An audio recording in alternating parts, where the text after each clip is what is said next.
الحمد لله رب العالمين والصلاة والسلام على سيد المرسلين وعلى آله وصحبه أجمعين أما بعد.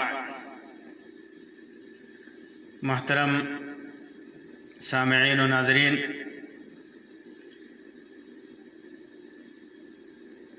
ہر انسان کسی نہ کسی گناہ میں مبتلا ہوتا ہے. اللہ کے رسول صلی اللہ علیہ وسلم کے علاوہ کوئی بھی انسان گناہوں سے پاک نہیں. گناہ آدمی دانستگی میں، نادانستگی میں کر بیٹھتا ہے، اور پھر اس گناہ کو اگر وہ اکیلے میں کیا رہتا ہے تو اللہ تبارک و تعالی اس کو چھپا دیتا ہے. اگر بندہ تنہائی میں کیے ہوئے گناہ کو چھپاتا ہے تو اللہ تبارک و تعالی بھی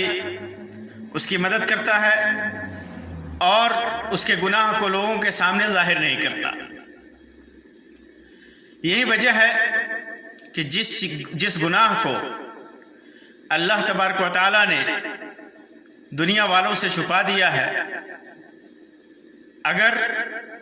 اس گناہ کو انسان لوگوں پہ ظاہر کرتا ہو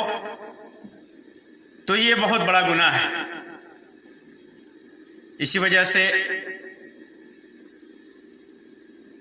عافیت اور معافی سے ایسے لوگوں کو دور رکھا گیا ہے. صحیح بخاری اور صحیح مسلم کی روایت ہے، ابو ہریرہ رضی اللہ تعالیٰ عنہ سے مروی ہے کہ اللہ کے رسول صلی اللہ علیہ وسلم نے ارشاد فرمایا، کل امتی معافات، کل امتی معافات، میری امت کے تمام لوگ عافیت میں ہوں گے، معافی میں ہوں گے، الا المجاہرین، سوائے ان لوگوں کے جو مجاہر ہیں، یعنی گناہ کرنے کے بعد اس کا لوگوں کے درمیان کھلم کھلا اعلان بھی کرتے ہیں. مجاہر وہ لوگ جو گناہ کرنے کے بعد لوگوں کے درمیان اس کا پرچار اور اس کا اعلان کرتے ہیں. پھر اللہ کے رسول صلی اللہ علیہ وسلم فرمایا، وَإِنَّ مِنَ الْإِجْهَارِ، نہایت ہی بغیرتی کی بات یہ ہے کہ أَن يَعْمَلَ الْعَبْدُ بِاللَّيْلِ عَمَلًا، کہ کوئی بندہ، کوئی شخص رات کو کسی گناہ کا ارتکاب کرتا ہے، کوئی گناہ کا کام کرتا ہے، ثم يصبح، پھر صبح ہوتی ہے، قد سترہ ربہ، رات کے اندر ارتکاب کرنے والے اس گناہ کو صبح تک اللہ تبارک و تعالی نے چھپا رکھا ہے، دنیا والوں کے سامنے اس کا اظہار نہیں کیا، اس کو ظاہر نہیں کیا. اس کے باوجود فیقول، جب صبح کرتا ہے تو کہتا ہے، یا فلان، اپنے کسی دوست کو، کسی احباب کو، کسی مجلس میں جا کر کہتا ہے کہ قد عملت البارحۃ کذا وکذا، رات کو میں نے فلاں فلاں کام کیا. وہ گناہ، وہ عمل جو اس نے رات کی تاریکی میں، تنہائی میں انجام دیا ہے، اور اللہ رب العزت نے اس کو چھپا رکھا ہے، اس برائی کو، اس گناہ کو، اس معصیت کو کسی دوست سے، کسی جاننے والے سے کسی پہچان والے سے کچھ لوگوں سے جا کر کہتا ہے کہ میں نے فلاں فلاں گناہ کیا ہے، فلاں فلاں کام کیا ہے، وقد بات یسترہ ربہ، جبکہ رات اس نے ایسے گزاری تھی کہ اس کے رب نے اس کو چھپا لیا تھا، وَيُصْبِحُ يَكْشِفُ سِتْرَ اللَّهِ عَنْهُ، لیکن جس بات کو اس کے رب نے چھپائے رکھا، جس گناہ کو اس کے رب نے چھپائے رکھا، صبح ہوئی تو خود اللہ کے پردوں کو کھولنے لگا۔ اللہ نے جس گناہ پر پردہ کر رکھا تھا، جس گناہ کو ڈھک رکھا تھا، اس گناہ کو اس پردے سے نکال دیا، اس گناہ کو اس پردے سے باہر کر دیا۔ یہ اتنا بڑا گناہ ہے کہ اللہ تبارک و تعالیٰ کے ہاں اس کے لیے کوئی عافیت نہیں، کوئی معافی نہیں۔ اور یہ رات کی جو بات آئی ہے، یہ کوئی ضروری نہیں ہے کہ اس کا اعتبار صرف رات ہی کے گناہوں پر ہوگا، بلکہ یہ غالبیت کی بنیاد پر غلبتاً رات کا ذکر ہے، ورنہ انسان کبھی کبھی دن میں بھی تنہائی میں اکیلے میں گناہ کرتا ہے، جس کو کوئی نہیں جانتا، لوگ اس کو دیکھتے نہیں، پھر اس کے بعد دن ہی میں یا پھر رات میں اس کو لوگوں کے سامنے بیان کرتا ہے، تو یہ آدمی بھی مجاہر ہوا۔ انہی لوگوں میں وہ لوگ بھی داخل ہیں جو مختلف وسائل نشر جیسے ریڈیو، ٹیلی ویژن پر بیٹھ کر کے انٹرویو دیتے ہوئے یا کسی پروگرام میں اپنے گناہوں کا اظہار کرتے ہیں، وہ گناہ جو چھپے ہوئے ہیں، وہ گناہ جس سے کوئی واقف نہیں، جو گناہ اللہ تبارک و تعالیٰ نے چھپا رکھا ہے، اس گناہ کو بیٹھ کر انٹرویو دیتے ہوئے کسی پروگرام میں اس کا اظہار کرتا ہے، یہ لوگ بھی مجاہرین میں داخل ہیں۔ یا اسی طرح مجلات کے اندر، جرائد کے اندر، اخباروں کے اندر یا سوشل میڈیا کے ذرائع کو استعمال کر کے اپنے گناہوں کا اظہار کرتے ہیں، اپنے گناہوں کا پرچار کرتے ہیں، یہ سارے لوگ بھی اس کے اندر داخل ہیں۔ اس حدیث سے معلوم ہوا کہ وہ گناہ جو پوشیدہ ہیں،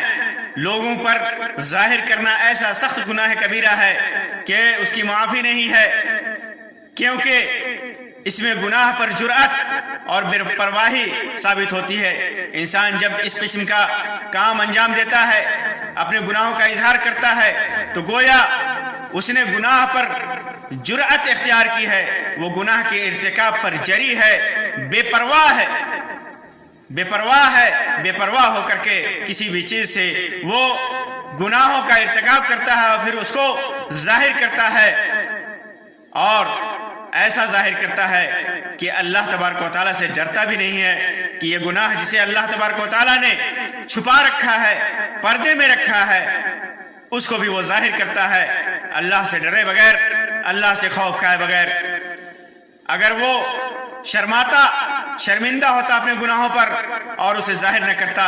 تو اللہ تبارک و تعالیٰ اس کی پردہ پوشی کرتا، اور جبکہ اس نے بے حیا بن کر خود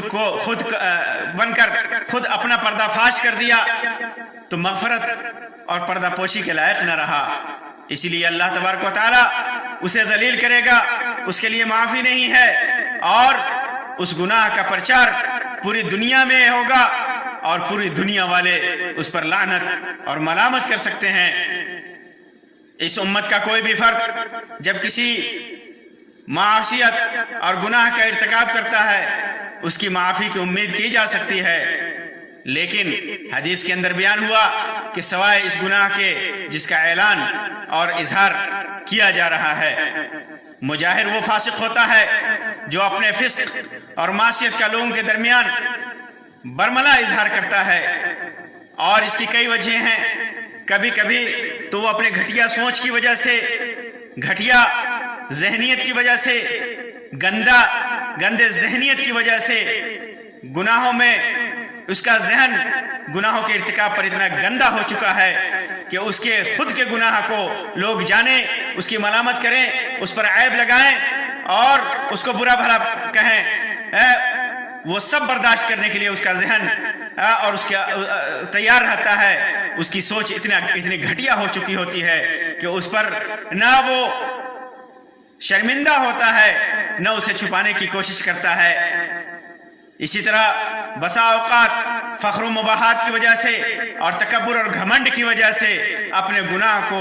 ظاہر کرتا ہے کہ دیکھو کتنا گھمنڈی ہے وہ، کتنا گھمنڈ اس کے دل میں بھرا ہوا ہے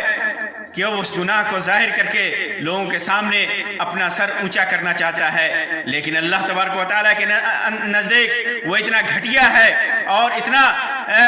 کمتر ہے، اتنا گرا ہوا ہے، اتنا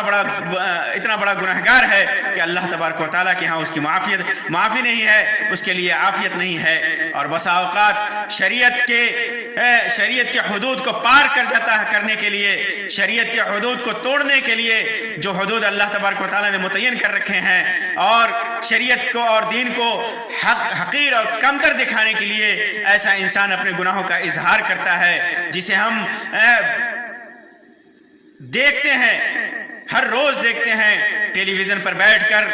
اور ریڈیو پر بیٹھ کر لوگ کس طرح اللہ کے دین کا مذاق اڑاتے ہیں اور اپنے کیے ہوئے گناہوں کا پرچار کرتے ہیں، کس طرح اپنی سوچ کا اظہار کرتے ہیں، کس طرح اپنے گناہوں کا اظہار کرتے ہیں۔